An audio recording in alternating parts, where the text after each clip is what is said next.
الحمدللہ کفا والسلام علی عباده الذین اصطفى اما بعد۔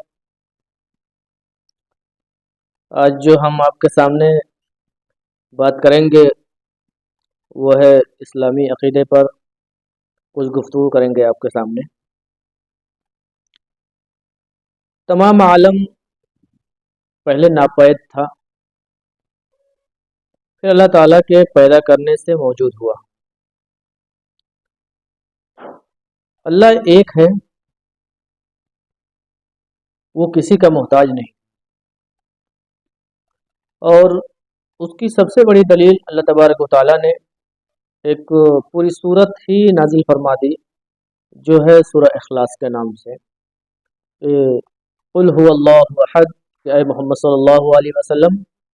آپ فرما دیجئے کہ اللہ ایک ہے، اللہ الصمد، اللہ بے نیاز ہے، اس کو کسی چیز کی ضرورت نہیں ہے، وہ کسی چیز کا محتاج نہیں ہے، ساری دنیا اس کی محتاج ہے۔ لم یلد ولم یولد، نہ وہ کسی سے پیدا ہوا ہے اور نہ اس کو کسی نے پیدا کیا ہے، اس کے ماں باپ نہیں ہیں، اس کے بھائی بہن نہیں ہیں، اس کے کوئی پارٹنر نہیں ہے جو اس کے کام میں کوئی دخل اندازی دے سکے، مشورہ دے سکے، کوئی بھی ایسا نہیں ہے۔ جو کچھ کرتا ہے وہ اپنی مرضی سے کرتا ہے اور انسانوں کی اور دنیا کی بھلائی کے لیے ہی اللہ تبارک و تعالیٰ کرتا ہے۔ اور اللہ تبارک و تعالیٰ ایسی قدرت والا ہے جس نے سجدے کا حکم صرف اپنے لیے رکھا ہے کہ دنیا میں جتنے بھی انسان ہیں اور جن ہیں جن کو اللہ تبارک و تعالیٰ کہتا ہے کہ وما خلقت الجن والانس الا لیعبدون، ہم نے انسان اور جنات کو اپنی عبادت کے لیے پیدا کیا۔ تو سجدے کا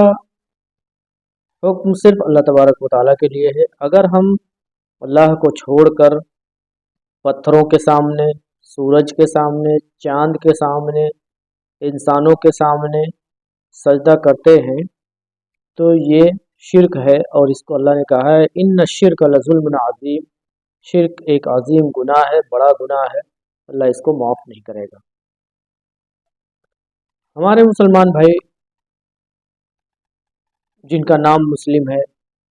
جو نماز بھی پڑھتے ہیں، روزہ بھی رکھتے ہیں، صدقہ وہ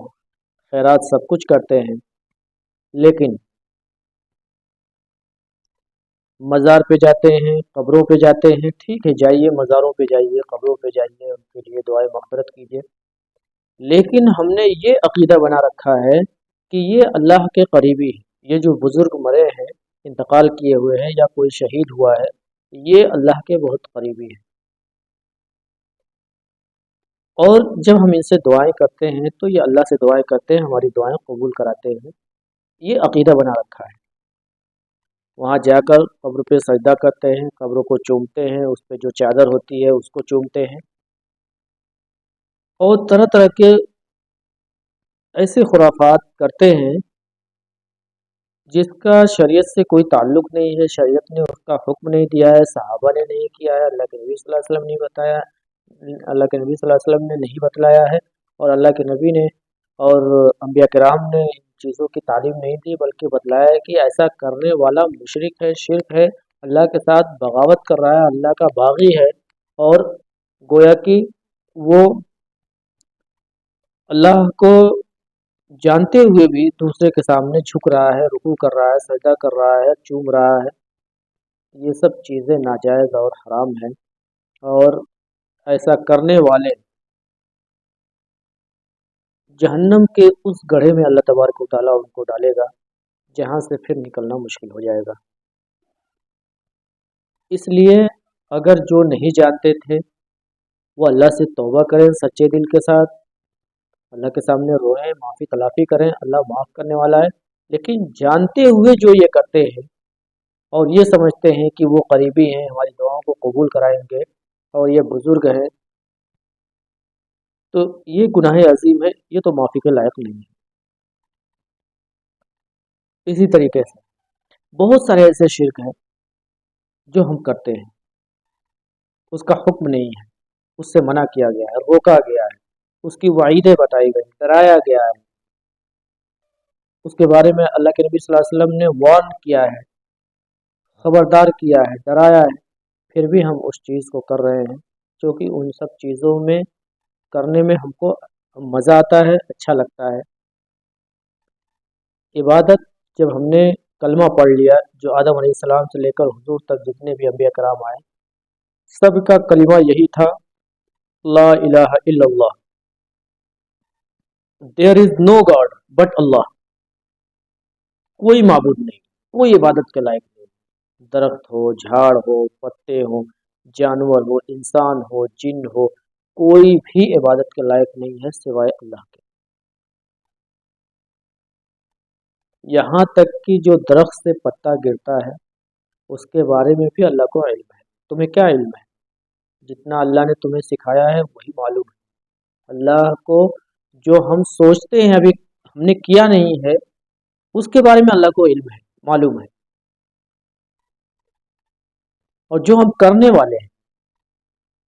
اس کے بارے میں بھی اللہ کو معلوم ہے۔ رات کی تاریکی میں ہو، دن کے اجالے میں ہو، بند کمرے میں ہو، تنہائی میں ہو، اکیلے میں ہو، کہیں بھی ہو، کیا بھی کر رہے ہو، اللہ دیکھ رہا ہے۔ اور اللہ تبارک و تعالیٰ کہتا ہے کہ میں تم سے اتنا قریب ہوں، اتنا قریب ہوں، تم مجھے پکارو، مجھ سے مانگو، ہاتھ پھیلاؤ، دیکھو میں تمہاری سننے والا ہوں، تمہاری دعاؤں کو قبول کرنے والا ہوں، تم کو دینے والا ہوں۔ جب تم بیمار پڑتے ہو شفا میں دیتا ہوں، میں نے اس کے لیے اسباب پیدا کیے، ڈاکٹرز بنائے، حکیم بنائے، علاج کرنے والا بنایا، لیکن جب تک میرا حکم نہیں ہوتا ہے ٹیبلیٹس، کیپسول، انجیکشن جو بھی آپ یوز کرتے ہو یا آپ کو لگائے جاتے ہیں، جب تک میرا آرڈر اور میرا حکم نہیں ہوتا ہے وہ چیزیں کام نہیں کرتی ہیں۔ لیکن اصل شفا دینے والا میں ہوں۔ ابراہیم علیہ السلام نے بھی وہی دعا کیا تھا اور فرمایا جب میں بیمار پڑتا ہوں تو اے اللہ تو ہی شفا دیتا ہے، جب میں بیمار پڑتا ہوں تو شفا دیتا ہے۔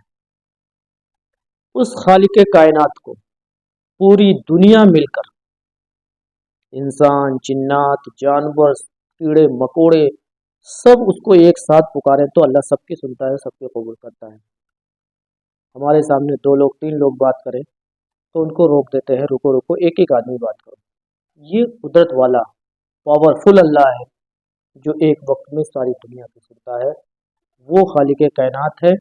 جس کو کسی نے پیدا نہیں کیا، خود ہے، ہمیشہ رہے گا، اور سب کو موت آنے والی ہے۔ کل نفس ذائقۃ الموت، ہر ایک کو موت کا مزہ چکھنا ہے، چاہے وہ نبی ہو، فرشتہ ہو، انسان ہو، جنات ہو، چرند ہو، پرند ہو، سب کو مزہ چکھنا ہے۔